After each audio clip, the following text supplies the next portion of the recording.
How come Aproko Doctor never runs out of content? I used to ask this question a lot. What if all the health talk in the world gets exhausted? What else does he really want to say? But somehow he always has something to say. Huh? Do you know why? That's because he's not just posting randomly, right? He's actually building around content pillars, which is what I'm about to share right now. Now, let's break this down. Content pillars are like the main topics your content revolves around. They are like some kind of backbone, something that holds your ideas, pull your ideas together, such that you don't just wake up and feel confused about what to post. For the purpose of this class, I'm going to be showing you two things: my content pillars, and secondly, how you can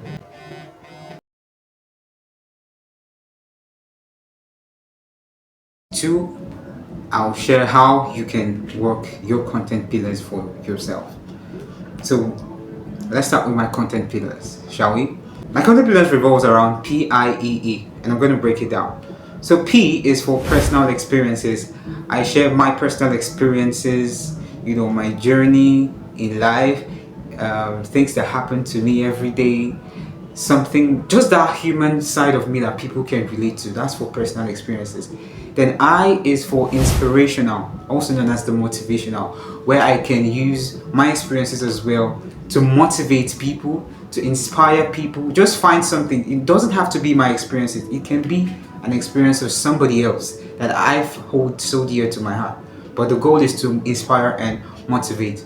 Then third one is E, which is educational, like I'm doing right now, giving you new perspectives. The goal is new perspectives, or perspectives generally, to even things you don't know about, right? Educational. And the other E is very important, paramount, which is entertainment. I love entertainment. I give you movie reviews, I do music reviews, I do like memes. But in all of this, I want you to note this. In all of this, it does not still change the trajectory of people's mind when they come across this content that I am a writer. They will still feed on this and know that I am a writer. And that's the purpose of content pillars.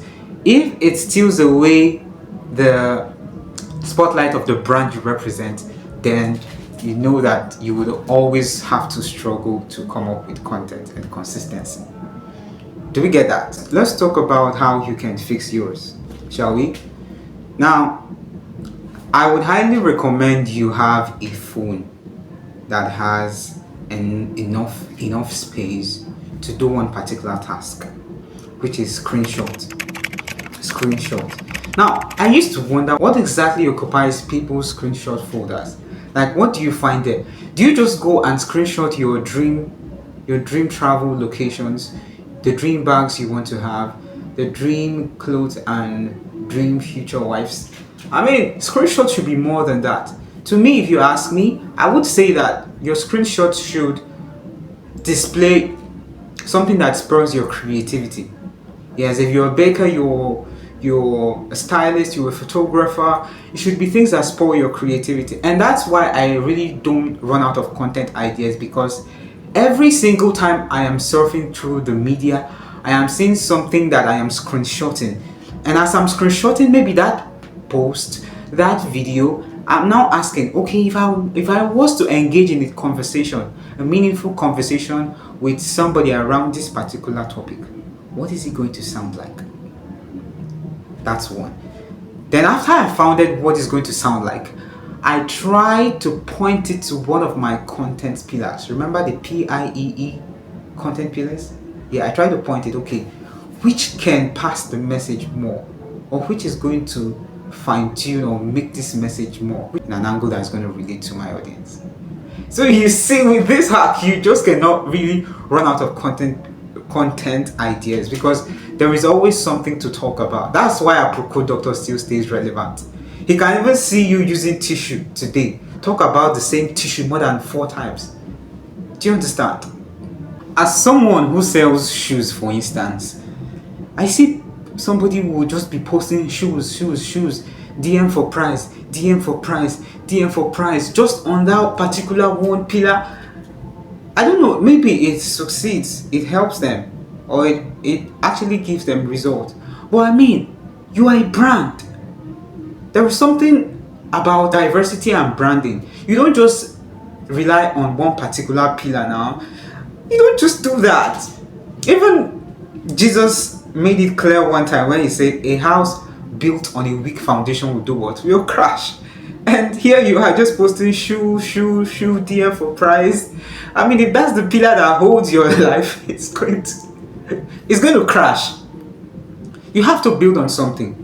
Although there are people working on just one pillar, like the celebrities, then Ronaldo will just post maybe once a week, once in 2 weeks. Beyonce saying, I mean, they've got your life figured out, but you that's still trying to, come on, don't make me say that. Spice it up. Spice it up. Variety, like they used to say, is the spice of life. As a shoe vendor, you can talk about the difference between shoe and shoe. After screenshotting somebody that wore a shoe, you now saw that there is a difference between shoe and shoe. That's a beautiful content idea, is it not? And it revolves around which pillar? Entertainment. You can do customer reviews, like somebody bought your shoe, tell them to say nice things about it. Oh, you don't just tell them. Tell them, how do you feel about the shoe? What's your experience using this shoe? That's a content. Somebody is watching all those things. I have a friend here on Facebook that does it regularly. I don't want to mention it, but that's content. So you never get to run out of content ideas when you are really resting on content pillars. That's the summary of this.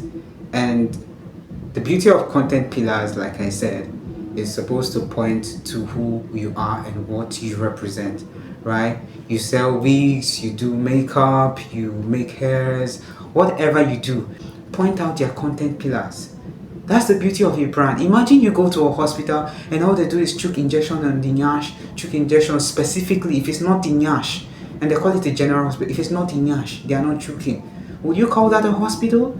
No. But the beauty of the hospital is the diverse department. There is this, there is this, there is this. So even if this doesn't happen, or there is no client here, there's a client here, that's why it keeps running. Do you understand?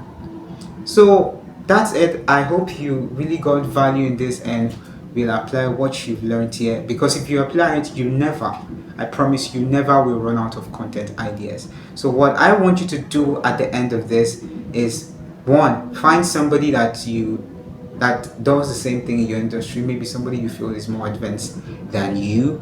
Then what you do is find a particular content and suggest which content pillars this falls under. That is one. It's going to help you develop yours. Or secondly, what you can do is write out 4 content pillars you want to be known for. Then restructure your contents under these content pillars. What can I talk about this? Then make sure you use the screenshot features as well. So I hope you got value in this, and I hope you, from today, you have no reason to say, oh, I don't know waiting to post today. Thank you for watching, and I'll see you on the next episode of Content Marketing for the Street. Peace out, gangs.